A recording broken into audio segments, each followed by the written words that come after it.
శశి గారు ఎమ్మెల్సీ కవిత స్పందిస్తూ BJP party గురించి డాడీ మీరు 2 మినిట్సే మాట్లాడారు, ఇంకా కొంత ఎక్కువసేపు మాట్లాడితే బాగుండేది.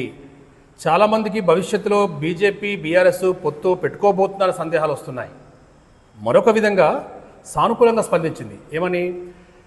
ముఖ్యమంత్రి రేవంత్ రెడ్డి గారి గురించి సభ అధ్యాంతం మీరు ఎక్కడ కూడా స్పందించలేదు, దీన్ని చాలామంది పాజిటివ్గా తీసుకున్నారు, అప్రిషియేట్ చేస్తూ ఉన్నారు. అంటే దీనిపై అటు బీఆర్ఎస్ పార్టీ కానీ కేటీఆర్ కానీ కేసీఆర్ కానీ కవిత సంధించిన క్వశ్చన్లపై ఎలా స్పందించబోతుందని మీరు అనుకుంటున్నారు? జై స్వరాజ్ వరల్డ్ టీవీకి స్వాగతం. ఏప్రిల్ 27 నాడు బీఆర్ఎస్ పార్టీ వరంగల్లో తన పార్టీ రజతోత్సవ సభను నిర్వహించుకుంది.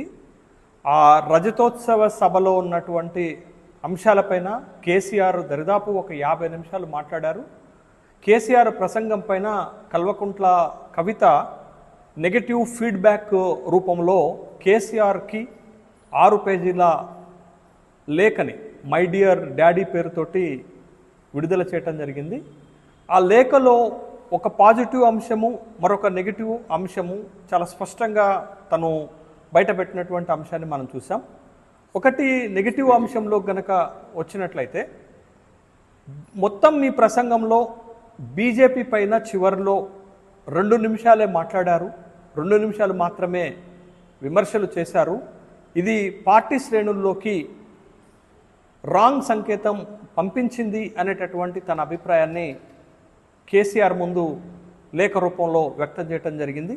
మరింతగా బీజేపీ పైన మీరు విమర్శలు చేసి ఉంటే, మరింతగా బీజేపీ పైన మాట్లాడి ఉంటే అది ఒక పార్టీ శ్రేణులకు ఒక స్పష్టమైనటువంటి సంకేతం ఇచ్చిన వాళ్ళ అయ్యే అవకాశం ఉండేదే.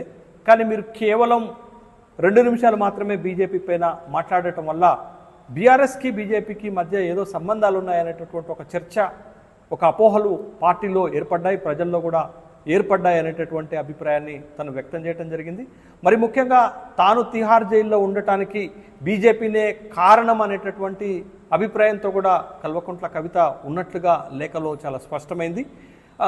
మీరు ఎక్కువగా బీజేపీతో మాట్లాడి ఉంటే, బీజేపీ పైన విమర్శలు చేసి ఉంటే, భవిష్యత్తులో బీజేపీకి బీఆర్ఎస్కి పొత్తు ఉంటుందా లేదా అనేటటువంటి విషయం పైన కూడా ఒక స్పష్టత ఏర్పడేదే.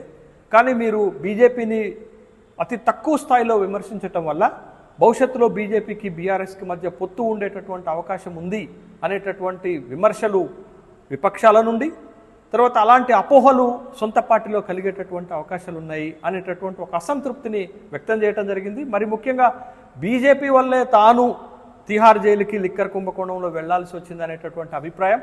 కాబట్టి బీజేపీ పైన బీఆర్ఎస్ బలంగా పోరాడాలి అనేటటువంటి అభిప్రాయాన్ని కల్వకుంట్ల కవిత తన లేఖలో వ్యక్తం చేసినట్లుగా మనకి కనపడుతుంది. కాబట్టి ఈ విషయంలో నెగిటివ్ ఫీడ్బ్యాక్గానే బీజేపీ పైన కేసీఆర్ మాట్లాడలేదని తన అభిప్రాయాన్ని తన పార్టీ శ్రేణుల అభిప్రాయంగా చెప్పేటటువంటి ప్రయత్నం చేశారు. మరొక వైపున పాజిటివ్ ఫీడ్బ్యాక్లో కూడా ఒక అంశాన్ని స్పష్టం చేస్తూ, మీరు మాట్లాడినటువంటి ఆద్యంతం మాటల్లో ఎక్కడ కూడా రేవంత్ రెడ్డి తెలంగాణ రాష్ట్ర ముఖ్యమంత్రి పేరు తీయకపోవటం, ముఖ్యంగా కాంగ్రెస్ పార్టీ తెలంగాణ రాష్ట్రంలో అవలంబిస్తున్నటువంటి, కాంగ్రెస్ ప్రభుత్వం అవలంబిస్తున్నటువంటి విధానాలపైనే విమర్శలు చేశారు తప్ప ఎక్కడ కూడా రేవంత్ పేరు తీసుకొని రేవంత్ రెడ్డి పేరు పలకకుండా, మరే కాంగ్రెస్ పార్టీ లీడర్ పేరు కూడా పలకకుండా మీరు చేసినటువంటి విమర్శలు పార్టీలో స్థైర్యాన్ని నింపాయి, పార్టీలో ఆహ్వానించదగినటువంటి పరిణామంగానే చూస్తున్నారు. అది చాలా అప్రిషియేటివ్ అంశంగా ఉన్నటువంటి అంశంగానే మనకి కనపడింది అనేటటువంటి విషయాన్ని కూడా తన లేఖలో స్పష్టం చేశారు. నిజంగా ఏప్రిల్ 27 తర్వాత రజతోత్సవ సభలో కేసీఆర్ మాట్లాడినటువంటి మాటలపైన రాష్ట్ర వ్యాప్తంగా అటు మీడియాలోనూ, ఇటు జర్నలిస్టుల మధ్యను, అటు మేధావుల మధ్య, విశ్లేషకుల మధ్య కూడా పెద్ద ఎత్తున చర్చ జరిగింది.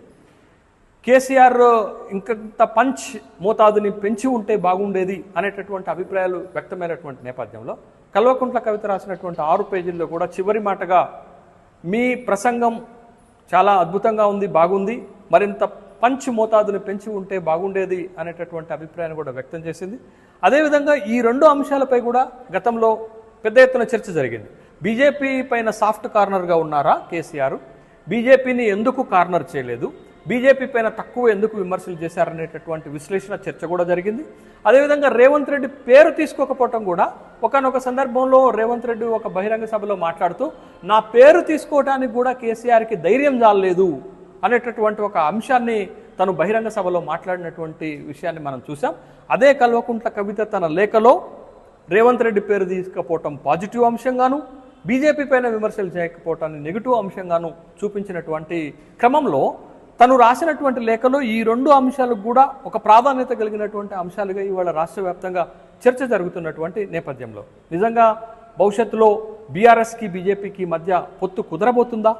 ఇటీవలనే బీజేపీ మాజీ ఎమ్మెల్యే అయినటువంటి ఎన్వీఎస్ఎస్ ప్రభాకర్ రావు ఒక కామెంట్ చేశారు, ఒక విమర్శ చేశారు. భవిష్యత్తులో కాంగ్రెస్ బీఆర్ఎస్ విలీనం కాబోతుంది.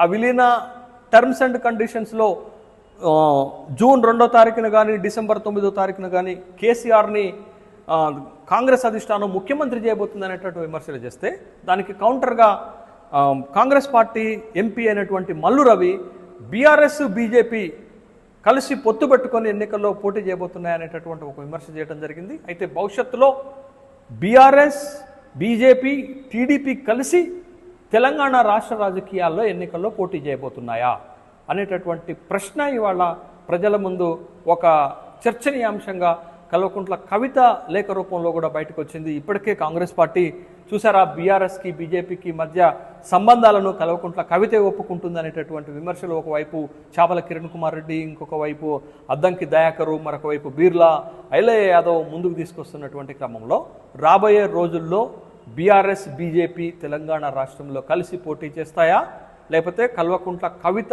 వ్యక్తం చేస్తున్నటువంటి అపోహలు, అభిప్రాయాలు, అనుమానాలు నిజం కాబోతున్నాయా? స్పష్టం చేయాల్సినటువంటి బాధ్యత బీఆర్ఎస్ అధినేత కేసీఆర్ పైనే ఉన్నట్లుగా భావిస్తున్నారు.